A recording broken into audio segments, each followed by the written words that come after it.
Hi, this is Sidra Zubair and you are watching Graph Pharmacology with Dr. Sidra Zubair. Today's topic is antidepressants. Antidepressants में हम discuss करेंगे depression क्या होता है, antidepressant कौन कौन सी क्लासेस इसमें इंक्लूडेड है, इसके अलावा डिप्रेशन को ट्रीट करने के लिए ड्रग्स कौन सी होती हैं, इसके एरियाज कौन से होते हैं. इससे पहले please to subscribe my channel, like and waiting for your beautiful comments. सबसे पहले एंटीडिप्रेसेंट्स इट्स मीन कि वो ड्रग जो कि डिप्रेशन को ट्रीट करने के लिए दी जाए. डिप्रेशन क्या होते हैं? हम रूटीनली कभी हैप्पी होते हैं, कभी सैड होते हैं, खुश होते हैं, एनर्जेटिक होते हैं, सैड होते हैं, डिप्रेस्ड होते हैं. सही, ये लाइफ का हिस्सा है. अगर ये फेज परसिस्टेंट है, डिप्रेशन वाला फेज, मतलब वापस नॉर्मल रूटीन में जो है वो पेशेंट ना आए, तो उसको हम कहेंगे डिप्रेशन. डिप्रेशन अकेले भी होता है, लाइक पेशेंट सिर्फ डिप्रेस है. पेशेंट जो है बाइपोलर डिसऑर्डर का भी हो सकता है. इट्स मीन कि पेशेंट डिप्रेशन में भी कुछ देर होता है और कभी बहुत मैनिक कंडीशन होती है. मैनिक कंडीशन या मैनिया क्या होता है? पेशेंट बहुत ज्यादा एग्रेसिव होता है, हाइपर एक्टिव होता है, या फिर जो है एक्सेसिव लेवल पे उसकी एक्टिविटी बहुत ज्यादा इनहांस हुई होती है और कुछ टाइम के बाद बहुत डिप्रेस हुआ होता है. सही है. तो बाइपोलर कहते हैं उस कंडीशन को जिसमें पेशेंट जो है वो सफर करता है डिप्रेशन का भी फेज, इसके अलावा मैनिक फेज भी. मैनिया और डिप्रेशन साथ में होगा तो हम कहेंगे बाइपोलर. और अगर जस्ट अलोन डिप्रेशन होगा तो हम कहेंगे यूनिपोलर या फिर जस्ट डिप्रेशन. राइट. तो इस फेज को ट्रीट करने के लिए जो ड्रग हम देते हैं वो है हमारे पास एंटीडिप्रेसेंट ड्रग. एंटीडिप्रेसेंट में जो ड्रग क्लासिफिकेशन है वो है हमारे पास SSRIs, SNRIs, monoamine oxidase inhibitor, tricyclic antidepressant and atypical. Mostly ये क्लासिफिकेशंस जो है एंटीडिप्रेसेंट के लिए यूज की जाती हैं. इन क्लासिफिकेशन को डिस्कस करने से पहले हम डिस्कस करते हैं पैथोलॉजिकल कंडीशन. सबसे पहले हमें न्यूरोट्रांसमिशंस पता होना चाहिए. हमें पता होना चाहिए हमारे पास मूड एलिवेटर न्यूरोट्रांसमीटर्स हैं, उनकी अगर डेफिशिएंसी हो जाए तो डिप्रेशन होता है. कौन कौन से न्यूरोट्रांसमीटर्स इन्वॉल्व है? Dopamine, serotonin, norepinephrine. राइट. इसको हम कहते हैं मोनोअमाइन हाइपोथेसिस. मोनोअमाइन न्यूरोट्रांसमीटर्स का लेवल डिक्रीज हो जाता है जिसकी वजह से पेशेंट सफर करता है डिप्रेशन. तो हमारे जो क्लासेस है, जितनी भी क्लास ऑफ ड्रग्स हैं, इनका मेन पर्पस क्या है, मेन मैकेनिज्म ऑफ एक्शन क्या होगा कि मोनोअमाइन के लेवल्स को बढ़ाना. तो मोनोअमाइन का लेवल बढ़ेगा, एलिवेशन होगी, तो फिर पेशेंट का मूड ऑटोमेटिकली एलिवेटेड हो जाएगा, पेशेंट का खुद ही जो डिप्रेशन खत्म हो जाएगा. राइट. तो इसको डिस्कस करने से पहले हम डिस्कस करते हैं न्यूरोट्रांसमिशन. हमारे पास दो न्यूरोट्रांसमिशन है, एक है सेरोटोनर्जिक पाथवे, एक है adrenergic pathway. Right. Serotonergic pathway में किसकी फॉर्मेशन हो रही है? सेरोटोनिन की. जबकि नॉर एड्रेनर्जिक पाथवे में किसकी फॉर्मेशन होगी? नॉरएपिनेफ्रिन की. दोनों ही मोनोअमाइन है जो कि हेल्पफुल है किसमें? मूड एलिवेशन में. Amino acid, this is preganglionic and postganglionic neuron. This is preganglionic of noradrenergic pathway and this is postganglionic of noradrenergic pathway. Right? प्रीगैंग्लियोनिक में सेरोटोनर्जिक पाथवे की प्रीगैंग्लियोनिक में अमाइनो एसिड कौन सा है? ट्रिप्टोफेन. ट्रिप्टोफेन जो है, ट्रिप्टोफेन फॉर्म करता है सेरोटोनिन को, जिसको हम 5-HT या 5-हाइड्रोक्सीट्रिप्टोफेन भी बोलते हैं. In short 5-HT. 5-HT वो स्टोर होगा वेसिकल्स में. वेसिकल में स्टोर होने के बाद वो रिलीज होगा. Right. This is serotonergic pathway. Serotonergic pathway में क्या हो रहा है? सेरोटोनिन की फॉर्मेशन हो रही है with the help of amino acid. कौन सा अमाइनो एसिड? ट्रिप्टोफेन. ट्रिप्टोफेन बना रहा है सेरोटोनिन को, 5-HT सेरोटोनिन को, जो कि वेसिकल में स्टोर होता है, वेसिकल बर्स्ट होता है. एज यूजुअल कैल्शियम के इन्फ्लक्स से जो है वेसिकल बर्स्ट होगा. वेसिकल बर्स्ट होने के बाद सिनेप्सिस में सेरोटोनिन का रिलीज होता है. सही. राइट. ये क्या है? सेरोटोनिन. सेरोटोनिन बोलेंगे या 5-HT बोले. अब ये सेरोटोनिन या तो post ganglion, this is post ganglion, post ganglion के 5-HT रिसेप्टर के साथ बाइंड करेगा. 5-HT के रिसेप्टर्स जो है मोर देन 2, 3, 5 होते हैं. ये भी हम इन जनरल बात करते हैं. सेरोटोनिन जो है 5-HT रिसेप्टर के साथ बाइंड करेगा और अपना एक्शन प्रोड्यूस करेगा. कुछ सेरोटोनिन बाइंड करेगा पोस्ट गैंग्लियन के रिसेप्टर के साथ और कुछ जो है वो रीअपटेक हो जाएगा थ्रू ट्रांसपोर्टर. ट्रांसपोर्टर कौन सा ट्रांसपोर्टर है? Serotonin transporter, SERT। इस ट्रांसपोर्टर की शॉर्ट फॉर्म है SERT। अब होता है क्या, सेरोटोनिन रिलीज हुआ, उसने बाइंड किया पोस्ट गैंग्लियन के साथ, कुछ सेरोटोनिन रीअपटेक हो जाएगा, रीअपटेक होने के बाद एक अदर हमारा एंजाइम है माइटोकॉन्ड्रियल एंजाइम मोनोअमाइन ऑक्सीडेज, वो क्या करेगा, इस सेरोटोनिन को डिग्रेड कर देगा। Monoamine oxidase enzyme, right, monoamine, short में हम MAOI लिखते हैं, ऑक्सीडेज। मोनोअमाइन ऑक्सीडेज एंजाइम क्या करेगा, इस सेरोटोनिन को डिग्रेड कर देगा।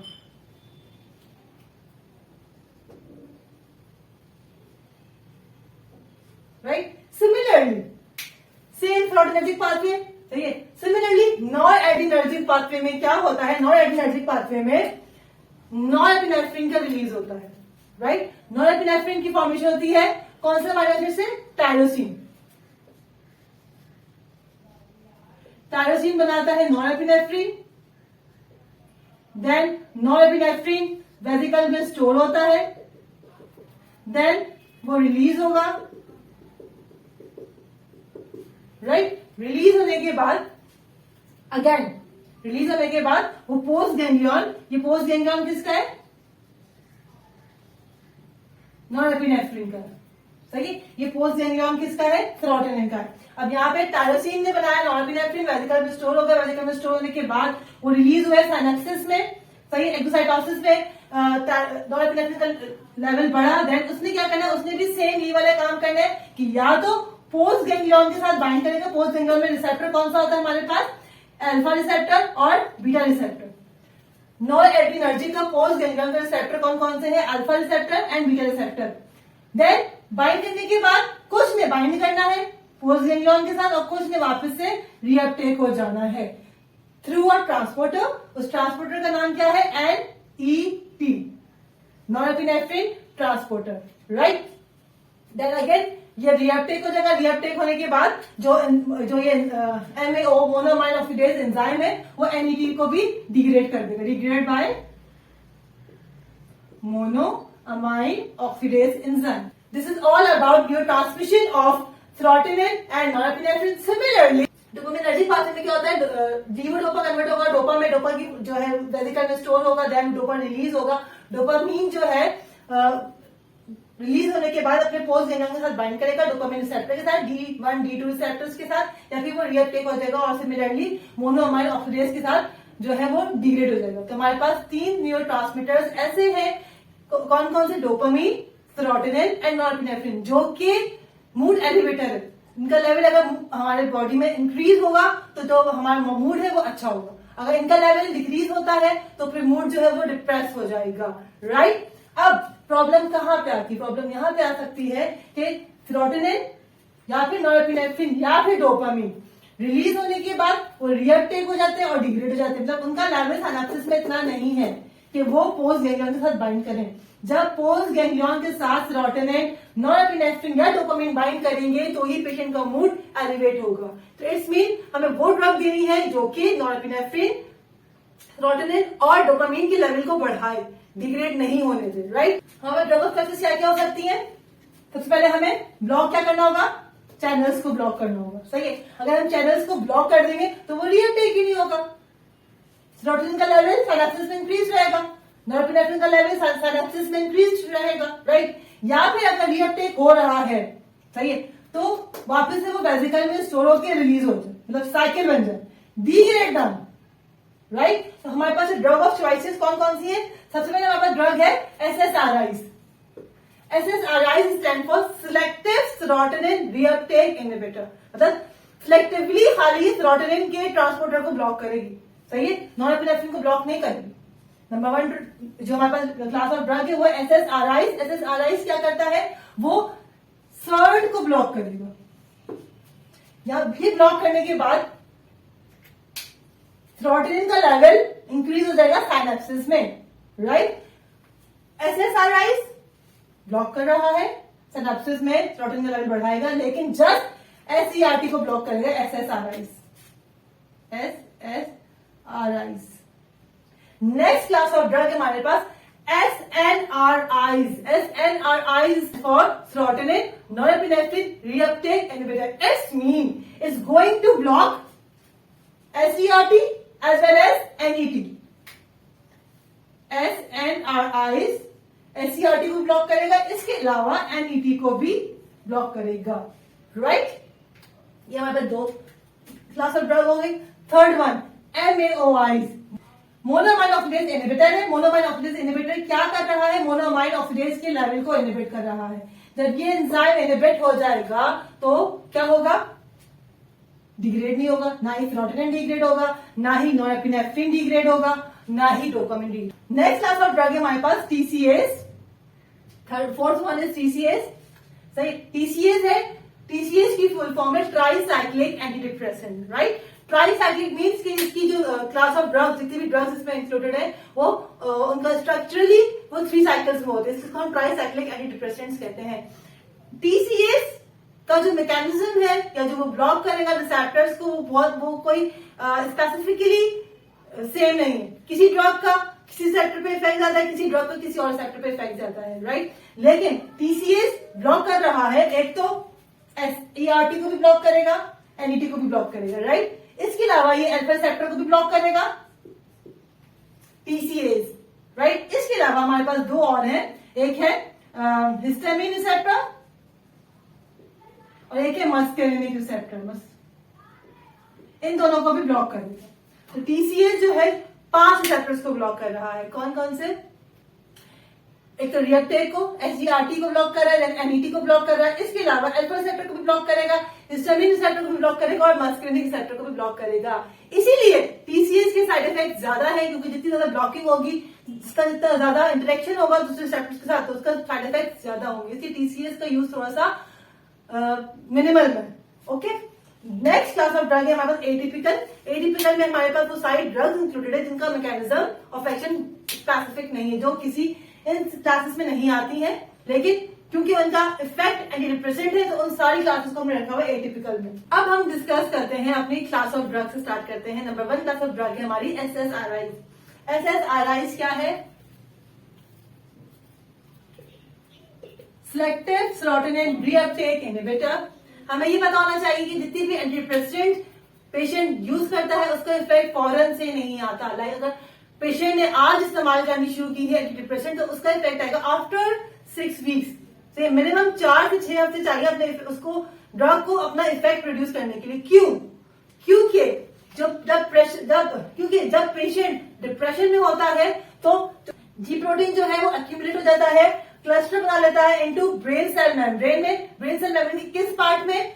लिपिड ड्राफ्ट में. नाम से चल रहा है लिपिड, मतलब कि लिपिड ड्राफ्ट जो है वो रिच इन कोलेस्ट्रॉल. यहाँ पे जाके जी प्रोटीन जो है वो एक्यूमुलेट हो जाता है. उसके बाद इस वजह से लिपिड ड्राफ्ट की वजह से जो जी प्रोटीन की अपनी एक्टिविटी है वो परफॉर्म नहीं हो पाती है. जी प्रोटीन जो है वो साइक्लिक AMP के साथ वो अपना बाइंडिंग नहीं कर पाता. जब वो साइक्लिक AMP के साथ बाइंडिंग नहीं होगा तो सेकेंड मैसेंजर का प्रोसेस नहीं होगा. और सेकेंड मैसेंजर का प्रोसेस अगर नहीं होगा आगे फर्दर प्रोसीड, तो फिर वो अपना जो जी प्रोटीन है वो अपना इफेक्ट प्रोड्यूस नहीं करेगा. पेशेंट जो डिप्रेसिव ही रहेगा. इसलिए जरूरी है कि जी प्रोटीन को लिपिड ड्राफ्ट से हटाया जाए. तो SSRIs को टाइम लगता है या एंटीडिप्रेसेंट को टाइम लगता है वापस से जी प्रोटीन को लिपिड ड्राफ्ट से खींचने में, उसको अपनी नॉर्मल एक्टिविटी करवाने में. इसीलिए SSRIs या फिर जितनी भी एंटीडिप्रेसेंट है वो मिनिमम 4 वीक्स लेते हैं अपना इफेक्ट प्रोड्यूस करने में, राइट? SSRIs खुद भी वो लिपिड ड्राफ्ट में जाके अपना इफेक्ट प्रोड्यूस करता है, राइट? ये हो गया हमारा SSRIs. SSRIs में हमारे पास ड्रग ऑफ क्लासेस इंक्लूडेड है. नंबर 1 इसिटालोप्राम, सिटालोप्राम, एसिटालोप्राम, फ्लोक्साटिन,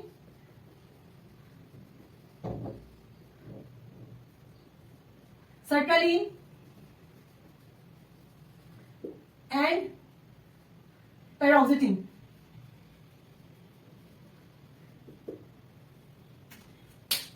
ये कुछ ड्रग SSRIs की है.